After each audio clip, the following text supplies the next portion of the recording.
때로는 사랑스럽고 누군가에게는 미운 사람, 어쩌면 스쳐가는 아무나일지도 모르지만 늘 나에게만은 정말 최악인 존재가 있죠. 바로 나라는 사람입니다. 사랑할 땐 누구나 최악이 된다, 줄여서 산후체라고 불리는 이 영화는 이 시대의 클래식이 될 거라는 캐치프레이즈가 너무나 잘 어울리는 작품이죠. 우리나라와는 많이 다른 노르웨이를 배경으로 저와는 성별도, 성적도, 성격도 다른 주인공에게 왜 이토록 공감하게 되었을까요? 국내 개봉명은 낭만적인 의역으로 영화의 감성을 잘 살려냈지만 원래의 제목은 세상 최악의 인간입니다. 누구나 경험할 수 있는 방황 속에서 스스로에게 느끼는 실망과 좌절을 자조적인 표현으로 담아낸 제목이죠. 만약 단순하게 직역했다면 원래의 의미를 제대로 전달하지 못했을 것 같은데요. 주인공은 불안 속에서 방황합니다. 애인과 직업을 수시로 바꾸고 작은 일 하나마저 이랬다 저랬다 자신이 원하는 것을 찾지 못해 힘들어하죠. 그녀는 왜 고통받을까요? 영화의 오프닝은 테라스에서 담배를 피는 율리에입니다. 근사한 원피스를 입고 화면 중앙에서 미모를 뽐내는 모습에서 누가 봐도 주인공임을 느낄 수 있죠. 그러나 역설적이게도 이 장면은 그녀가 스스로의 삶에서 조연이 된다고 느끼고 악셀에게서 벗어나 바람을 피우기 직전의 장면입니다. 율리에가 자신을 조연으로 정의한 건 그녀를 보는 우리의 시선이 아니라 남들이 자신을 어떻게 보는지 생각한 그녀의 상상 속 타자의 시선이었죠. 율리에는 어떤 주연이 되고 싶었을까요? 그녀의 첫 직업 선택은 상당히 엇나가 있었죠. 의사가 되는 것이 어려운 일이고 의대에 가는 것은 능력을 증명하기에 외과 의사가 되려 했습니다. 사람을 살리고 싶다거나 의사가 멋있어서도 아니고 그냥 하기 어려운 일을 해내서 자신을 증명하려 했는데요. 이루기 어려운 일은 많습니다. 올림픽 대표, 우주비행사, 대통령 등등. 그러니 그렇게 고른 일이 마음에 들 리가 없죠. 그래서 적성을 찾아 정신과로 바꿉니다. 그 다음엔 사진작가로, 글작가로 계속해서 직업을 옮기지만 만족하지 못하는데요. 율리에가 원하는 모습은 막연합니다. 엄마와 할머니들처럼 가정주부나 애엄마가 되고 싶지 않고 능력을 인정받아 대우받고 싶으면서 자신의 자아를 실현해줄 아름다운 일을 하고 사람들이 존경하고 우러러보길 바라죠. 하지만 세상에는 이런 상상을 만족시켜줄 꿈의 직업은 존재하지 않습니다. 그럴 거라고 여기거나 기대하는, 하지만 상당히 다른 직업을 고를 뿐이죠. 자크 라캉은 이런 욕망의 괴리를 상상계와 상징계, 실제계로 설명합니다. 율리에가 원하는 꿈같은 직업의 이미지가 상상계, 그녀가 선택한 외과의사라는 직업의 정의가 상징계죠. 손에 잡히지 않는 무언가를 원하기에 대신 손에 잡히는 분명한 것을 추구하는 것이 라캉이 말하는 욕망입니다. 그래서 인간의 욕심은 절대로 충족될 수 없죠. 율리에는 가지고 싶은 무언가의 정체를 외부에서 찾으려고 했습니다. 주로 직업과 애인에서 찾으려 하죠. 정신과 의사가 되려 할 때에는 교수와 연애를 합니다. 사진을 찍을 때는 피사체인 모델과 만나죠. 그 다음엔 만화가 악셀을 만나는데요. 지식, 자유로움, 예술성, 창의력 등등등 자신의 욕망을 구체화해줄 대상을 찾는 겁니다. 자신의 생각을 거침없이 그려내고 팬들에게 인정받는 만화가 악셀을 그녀는 부러워하고 질투합니다. 어느 날 사진 작업을 하던 율리에는 자신의 일에 확신을 가지고 몰입하는 악셀이 부러워 그에게 말을 겁니다. 그러나 그는 헤드폰을 쓴 채 슬쩍 보기만 할 뿐 그녀의 말을 들어주지 않는데요. 율리에가 가슴을 내보이자 여전히 작업을 계속하지만 그녀를 더 자주 돌아보며 웃죠. 순간 그녀는 묘한 감정을 느낍니다. 남자에게서 원하는 관심을 얻기 위해 스스로의 몸을 성적 대상화해서 이용했죠. 평소 가치관에 어울리지 않는 행동이지만 그 순간에 그녀는 만족해 보입니다. 자신의 가치관에 위배되는 욕망에서 무언가 느낀 그녀는 글을 쓰고 인터넷에서 주목을 받게 되는데요. 미투 시대의 오락섹스라는 이 글에서는 처음부터 찌르는 것보다 물렁한 것을 단단하게 만드는 걸 더 좋아한다는 자신의 취향을 밝히고 있죠. 이는 실체가 없는 욕망을 대신할 분명한 무언가를 주입받기보다는 자신이 직접 구체화시키고 싶음을 표현합니다. 상징계에서 주어진 것으로는 충족할 수 없는 욕망의 고통에서 벗어나기 위해서는 상상계의 이미지를 직접 언어로 표현해서 최대한 자신의 욕망을 마주해야 합니다.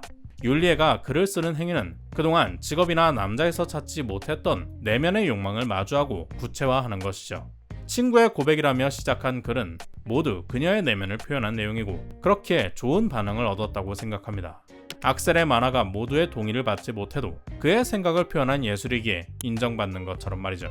그런데 너무 낯설었던 것은 아빠에게 글을 보냈다는 건데요. 부모님에게 보내기에 괜찮은 글인지 아니면 새로 쓴 다른 글인지는 모르겠지만 율리에가 아빠에게 인정받고 싶어하는 것을 느꼈습니다. 하지만 재혼한 아빠는 새로운 가정에만 충실하고 율리와의 관계는 회피하는 느낌이죠. 생일에도 오지 않고 건강 핑계를 대며 방문을 미루는데요. 선물로 준 재킷도 세 딸이 똑같이 입고 있는 걸 보면 새로운 가족의 눈치를 많이 보는 것 같습니다.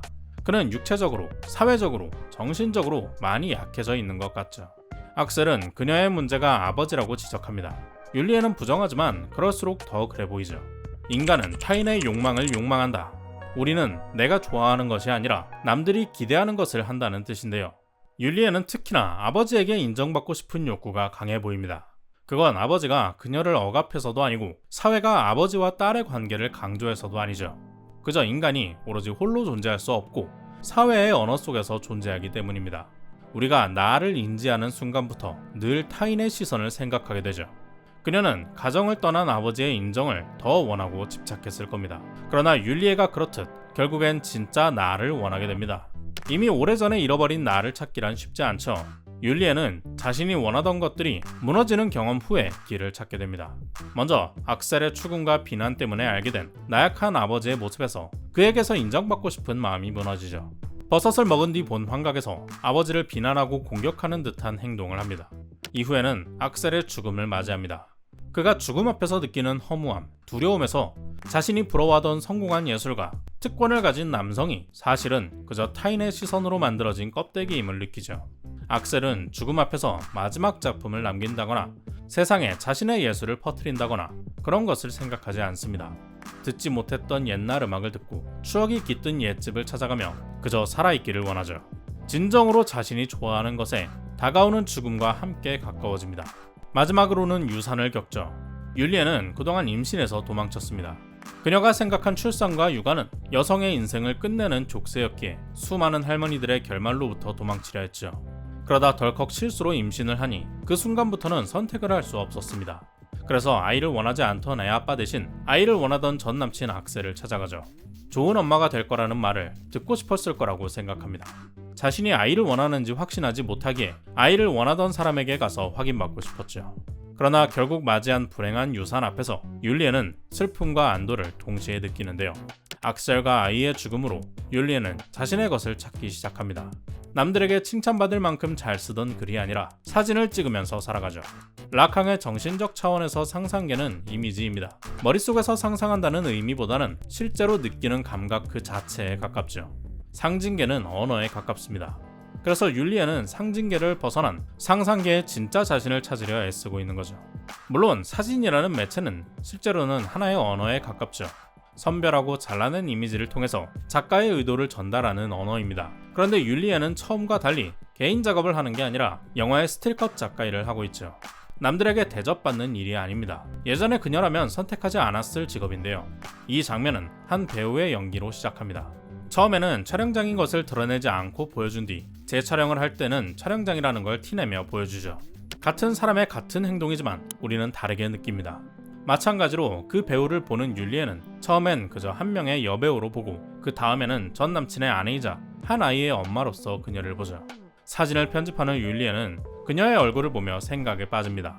아이를 원치 않던 남자는 애아빠가 되어 행복해 보이고 아이를 가지면 여성의 인생이 멈출 것 같았지만 여전히 자신의 꿈을 쫓는 여자를 보며 율리에는 자신의 모습을 어떻게 꿈꾸고 있을까요? 영화를 볼 때마다, 영상을 만들 때마다 제 안에 무언가를 확인하고 구체화시킨다고 느낀 저는 영탁입니다. 여러분의 생각은 어떤가요? 댓글로 남겨주세요. 구독과 좋아요는 큰 힘이 됩니다. 오늘도 긴 영상 시청해주신 여러분 고맙습니다. Check the mic and make sure it sound right, boys.